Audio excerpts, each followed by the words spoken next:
What's up, guys? Welcome to another video. As an acting teacher, I always tell my students the best way to be a good storyteller is to keep reading stories. And I've officially been sucked into book talk, so today we're going to cover all the things that I've read in the month of March, and in a later video, I'm going to cover all the things that I plan to read in April. So, let's get started. First thing that I really did cover, and I probably enjoyed the most out of everything I read this month, was Lee Child, The Killing Floor. This I actually got into reading because of season 1 of Reacher that is running on Amazon Prime. Like I mentioned, I do a lot of reviews and recommendations. I have a review of Reacher Season 3 coming here soon, so like I said, make sure you're subscribed. But this book, absolutely incredible. Highly, highly recommend. If you have never seen Reacher, it's a great, just kind of an American novel. Think of like an American version of James Bond. Highly recommend. This is the first Reacher novel, and like I said, this is what Season 1 of Reacher on Amazon Prime is based off of. So definitely check this one out.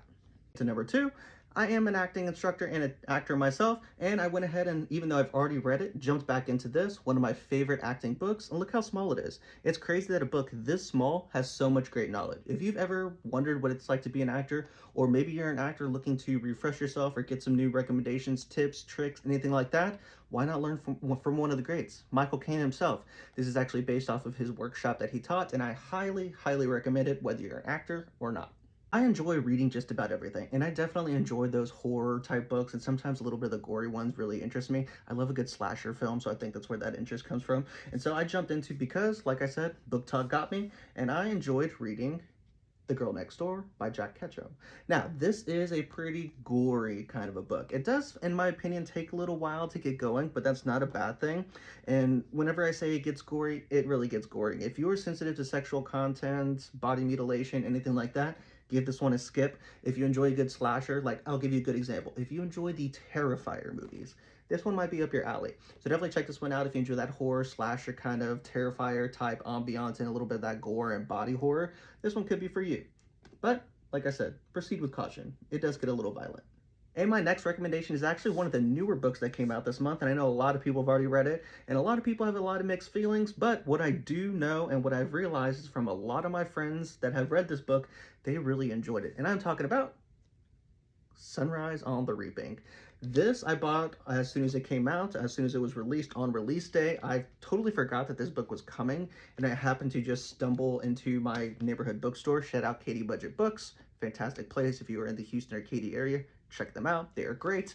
And I was like, you know what? I'm going to give it a shot. And I was not disappointed. I will say, in my opinion, the weakest part of this book was actually the games themselves, because it does follow Haymitch.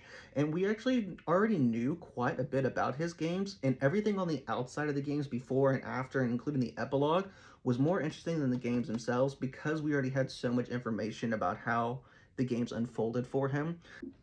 And like I said, when I say that book talk got me, it really got me, because I went ahead and just had to go ahead and read this one. I will say, not as good as Fourth Wing, the first book. And if you are a fantasy reader and you are really looking for something that has a lot of that fantasy aspects to it, this might not be for you, especially if you're a person that enjoys Brandon Sanderson or anything along those lines. It might seem a little too YA for you. There are some sex scenes, so does have a little bit of that smut in there for people who are interested in it. Not bad. Definitely enjoy a little bit more of the fleshing out of the world here, but nowhere near as good or compelling as the first one, in my opinion anyway. I'm going to read Onyx Storm. I just don't know when. Like I said, I enjoyed it, not as good as the first, and I don't know if Onyx Storm is anywhere close to the top of my reading list, even though it's already out. So we'll just have to wait and see on that one.